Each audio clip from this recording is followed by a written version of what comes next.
l'année va hanter leur sommeil toute leur vie. Chiroma ne s'est pas décrété président de la République du Cameroun, c'est-à-dire détenteur d'un mandat de gestion du Cameroun. Il faut qu'on revienne à... Avant de continuer, si tu es nouveau sur la chaîne, abonne-toi et n'oublie pas d'activer la cloche de notification. Merci. Du Cameroun. Il faut qu'on revienne aux origines. Une élection présidentielle, c'est l'occasion qu'on donne au peuple souverain, détenteur du pouvoir souverain de nommer le président de la République, de justement dire à qui ce peuple confie les destinées du Cameroun et des Camerounais pendant les 7 prochaines années. Cela s'est passé comme ça le 12 octobre. Quand vous donnez un mandat à l'un d'entre vous, vous devez, puisque c'est vous qui êtes le propriétaire de ce pouvoir, vous lui donnez tous les attributs, tous les avantages qui sont attachés à cette fonction de la plus haute importance que vous lui confiez. Lorsqu'un fonctionnaire au Cameroun est affecté à un poste hors de sa maison, celui qui l'a affecté fait quoi? Il lui donne un billet de transport pour lui, pour sa famille, et il lui affecte un logement au lieu de destination.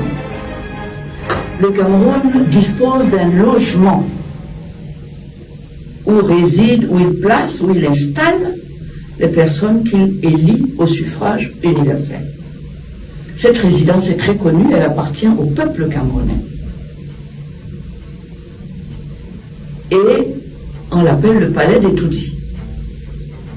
Et c'est à cet endroit que le peuple camerounais installe celui ou celle qu'il a nommé président de la République. Le Conseil constitutionnel de M. Biya, qui savait qu'il ne peut pas gagner une élection en partant du peuple. Il le sait, puisqu'il a passé plutôt du temps et il a donné beaucoup de moyens pour construire la machine de fraude qui allait contrecarrer le dessein du peuple. Il savait qu'il ne peut pas gagner des élections. Et tout le monde l'a vu.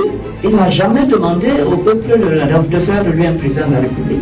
C'est vrai qu'il a fait œuvre de candidature. Mais quand on est candidat à une élection dans tous les États modernes, on va vers ceux dont on demande les suffrages dans le cadre d'une campagne électorale qui fait du bruit, qui vous permet de vous connecter avec vos mandants, c'est-à-dire le peuple qui vous donne le mandat. Nous n'avons vu nulle part Paul Biya demander des suffrages au peuple camerounais cette fois-ci. Il n'a fait aucune campagne, encore que lui il l'aurait fait avec nos propres deniers. Il n'est jamais venu nous demander de le voter. Mais par contre, vous pouvez revoir tous les films, tout ce qui s'est passé. Nous avons vu à nos portes, dans nos maisons, dans nos places publiques, Issa Chiroma Bakary.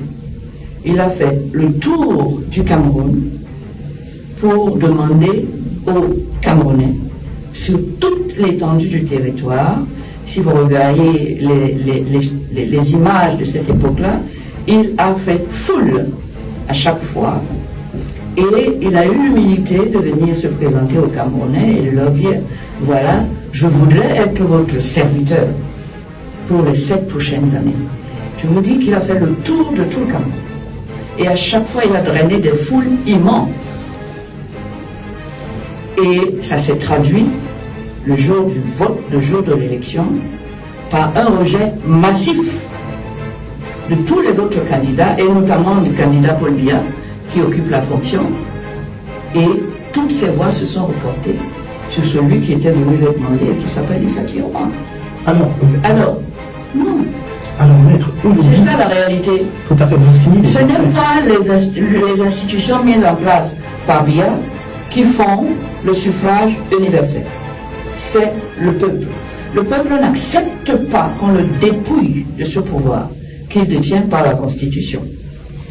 Il n'accepte pas. Alors tous les artifices qu'on peut aménager autour de ça un conseil constitutionnel qu'on a eu le temps, les moyens de par sa position de composer pour qu'à l'international on dit les institutions. Quelles institutions? Vous estimez La fraude, on ne parle pas de la fraude, la fraude qu'il y a eu. Les institutions. Vous êtes un candidat à une élection présidentielle. C'est vous qui organisez toute l'élection. C'est vous qui nommez toutes les têtes de ces institutions jusqu'à la proclamation. Et vous vous mettez dans votre tête que le peuple ne mérite pas que vous alliez vous présenter à lui pour lui demander ses suffrages. Et vous comptez uniquement sur la machine de fraude qui coûte d'ailleurs à ce même peuple beaucoup d'argent. Vous comptez uniquement sur cette machine pour faire de vous un président de la République. Le peuple a dit non. Et il va continuer à dire non.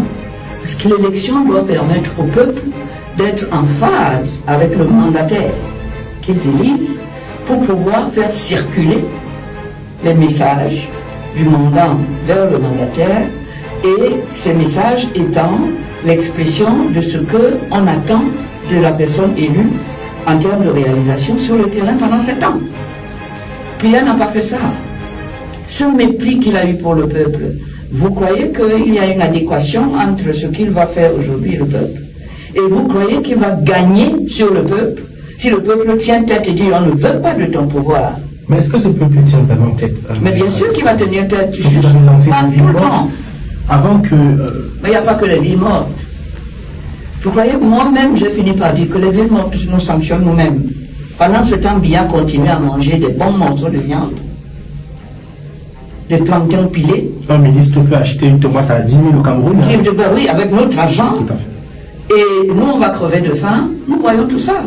On cherche à rendre tout cela dérisoire et à remettre en place uniquement le peuple comme décideur, le peuple comme propriétaire de ce qu'ils utilisent pour corrompre, pour s'empiffrer, parce que c'est de ça qu'il s'agit, et c'est l'une des raisons pour lesquelles on a rejeté Biya. Le pouvoir pour lui, c'est pour s'empiffrer, lui et les siens. C'est pour piller les caisses de l'État. Ça veut dire que C'est vous, pour, oui. vous nous dites qu'il y On ne aura veut plus. des manifestations dans quelques... Ah, vous allez voir, vous croyez qu'on va le laisser continuer comme ça? Mépriser le peuple à ce point-là, mais continuer à vivre exclusivement et à s'engraisser sur le dos du peuple. Vous croyez que ce peuple-là n'a pas assez vu? Ça fait 43 ans qu'il est là. Vous ne pensez pas que tôt ou tard arrivera le moment d'un ras-le-bol qui va s'exprimer? Et je n'ai jamais vu que quelqu'un gagne contre son peuple et continue à tenir le discours selon lequel il a la légitimité populaire. Il est là pour nous, il travaille pour nous, mais jamais avec nous. Mais vous n'avez pas peur quand il vous dit que l'ordre régnera par tous les moyens? Mais qu'est-ce que j'ai? Moi, écoutez, je ne peux pas avoir peur de quelqu'un que j'ai nommé. Je ne suis pas de ceux qui ne savent pas que Biya est venu demander un emploi de président de la République chez moi et que c'est moi qui lui donne le travail de président de la République.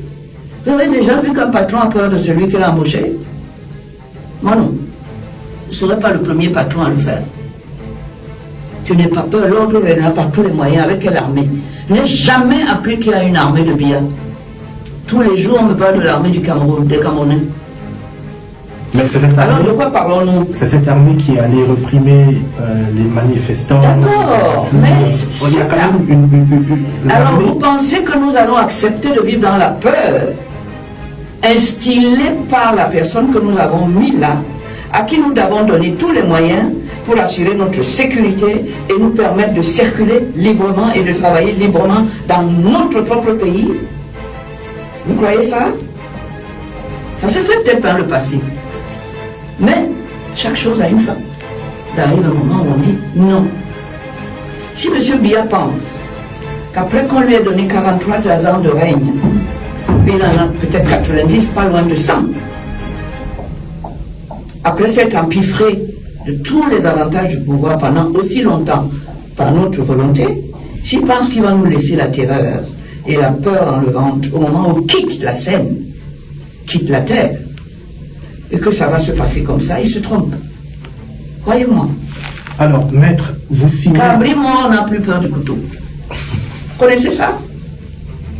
Je rappelle ça très gentiment. Cabri mort n'a plus peur du couteau.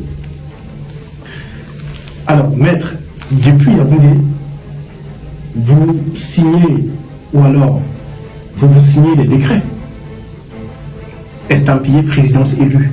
Vous êtes le porte-parole de Tiroma. Est-ce que vous n'êtes pas en marche de la légalité républicaine? Est-ce que c'est pas si grave ce que vous faites? La légalité, c'est les fraudes c'est quelle légalité? Elle n'incarne plus la légalité républicaine. Qu'est-ce qui vous donne le droit de signer des décrets? Pas ça. Il n'incarne pas la légalité républicaine. C'est un fraudeur. La preuve est là. Il a organisé la fraude autour de son élection. Il n'est pas légitime. Donc vous estimez que ce sont vos décrets? Ce n'est pas parce qu'il se proclame que je suis président de la République qu'il l'est forcément. Il doit avoir été élu. Il est venu me demander sa voix, il est venu voir les populations pour qu'on le vote. Attendez, vous n'avez rien demandé, vous n'avez rien eu. Alors, aujourd'hui, on a quand même ce Tiroma qui continue de tenir tête à Biya. Vous n'êtes pas trop dans le juridisme, vous êtes vraiment dans le front. On a vu des manifestations, on voit comment vous revendiquez à travers les villes mortes, etc. Est-ce que ça ne court pas le risque de s'effondrer dans les jours qui viennent, que le mouvement s'essouffle? C'est ce que les gens souhaitent. Mais vous savez, les gens qui continuent à souffrir, à avoir peur de tout, à avoir tous les matins quand ils se réveillent, ils ouvrent leurs fenêtres, les policiers postés tout le temps devant. Ces policiers-là, c'est lui qui les nourrit, c'est son argent. Vous croyez que ça va être comme ça tout le temps et que M. Biya va... Enfin, appelons de l'expérience qu'on a de la vie quand on a 93 ans. On doit avoir appris de la vie quand même. Bien évidemment que le peuple soutient le mouvement, mais est-ce que vous avez des soutiens dans le monde? Mais nous devons forcément, dans le monde libre, c'est ceux qui nous ont apporté des concepts comme la démocratie, l'élection libre, etc.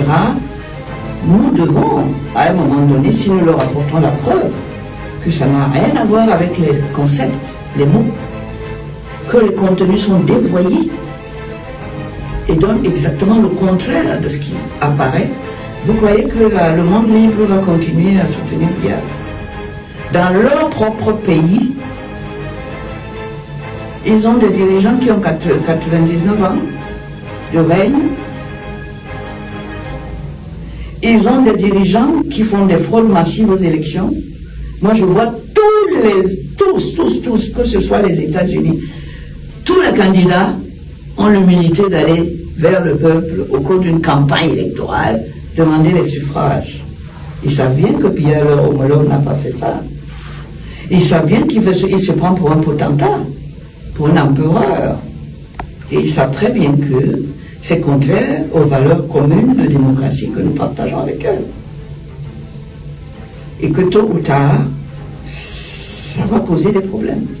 On a quand même vu qu'il y a le Nigeria qui tend à soutenir le candidat Tiroma.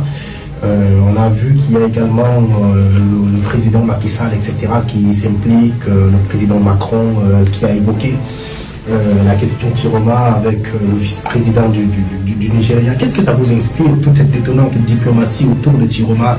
C'est quand même quelque chose qu'on ne s'y attendait pas, mais qu'est-ce que ça vous inspire? Ça veut dire qu'il y a des vérités qui obligent à un moment ou à un autre. Il ne faut pas faire autrement. Incontournable.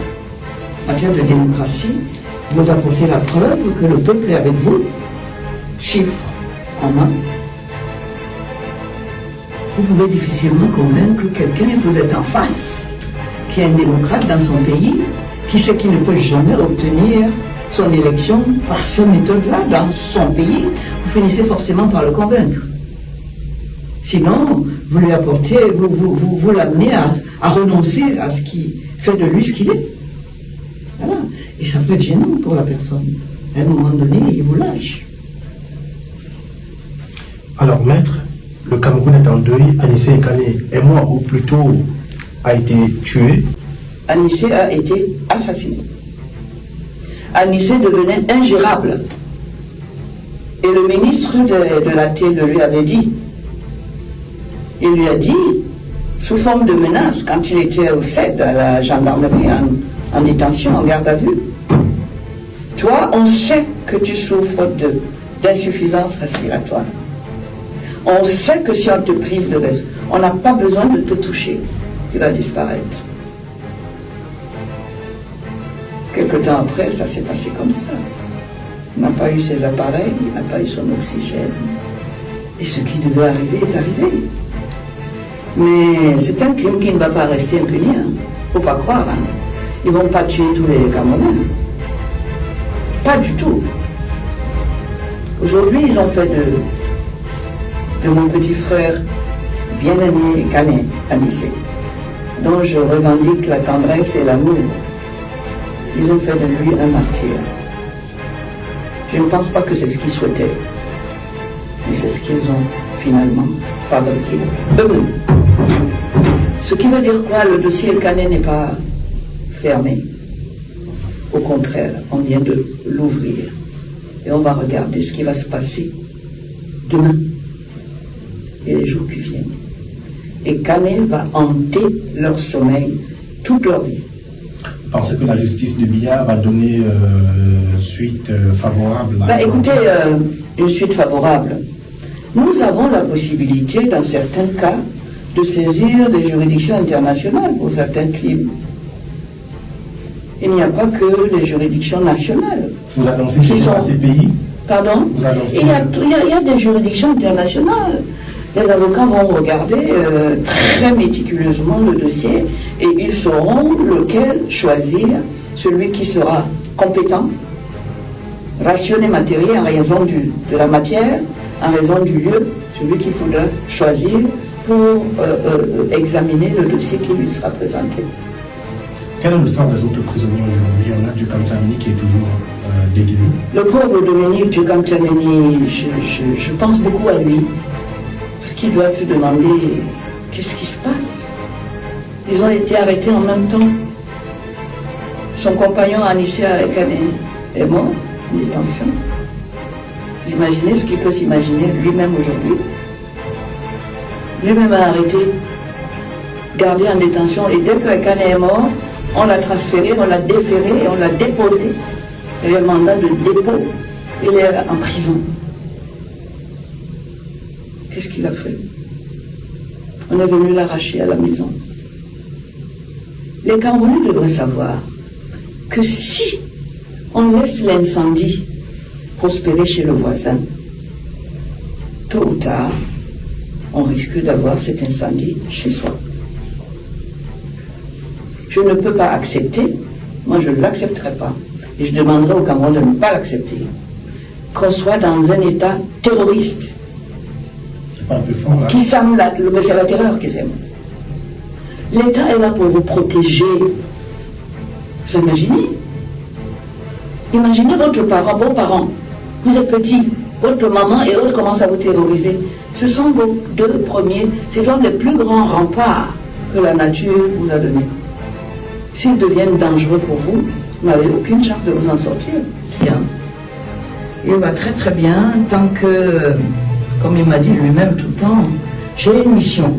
Les Camerounais m'ont confié, le Camerounais a eu le bon Dieu, parce qu'il ajoute toujours le bon Dieu. Tant que cette mission-là est entre mes mains, je vis pour elle, je travaille pour elle, je rêve pour elle, et je rêve de mon retour. Là où ça a commencé, au Cameroun, là où les Camerounais m'ont élu président de la République. Je rêve de ce retour là-bas pour me mettre au travail concrètement avec eux pour relever ce Cameroun qui en a bien besoin. C'est ce qu'il me dit tout le temps. Alors il avait quand même promis le 12 octobre aux sorties, après avoir accompli son devoir civique, après avoir voté, qu'il ne sortirait pas du Cameroun. Finalement il en sort. Est-ce que c'est un aveu d'échec? Ce n'est pas un aveu d'échec. Il continue à dire qu'il veut être au Cameroun. Et c'est le droit de tout Camerounais de dire je veux vivre chez moi, dans mon pays. Issa Thirouma est un Camerounais qui est né à Garoua, au Cameroun, qui a fait ses études, qui a exercé toutes sortes de métiers et de professions, qui a même exercé, qui a occupé les fonctions de ministre du gouvernement de la République, nommé par le président de la République, Paul Biya. Donc c'est quelqu'un qui est profondément attaché à ses racines camerounaises et qui malheureusement aujourd'hui se trouve contraint à l'exil au lendemain de l'élection présidentielle du 12 octobre écoulé, parce qu'il a eu le malheur de bénéficier des suffrages de la majorité, de la grande majorité des Camerounais, qui ont voulu exprimer le rejet de la gouvernance qui s'impose actuellement au pouvoir et qui est celle de M. Biya. Ok les mecs, c'était Ali Senghor, l'avocat international le plus populaire du moment. N'oublie surtout pas de t'abonner et d'appuyer sur la cloche de notification pour ne rien rater de l'actualité. Merci.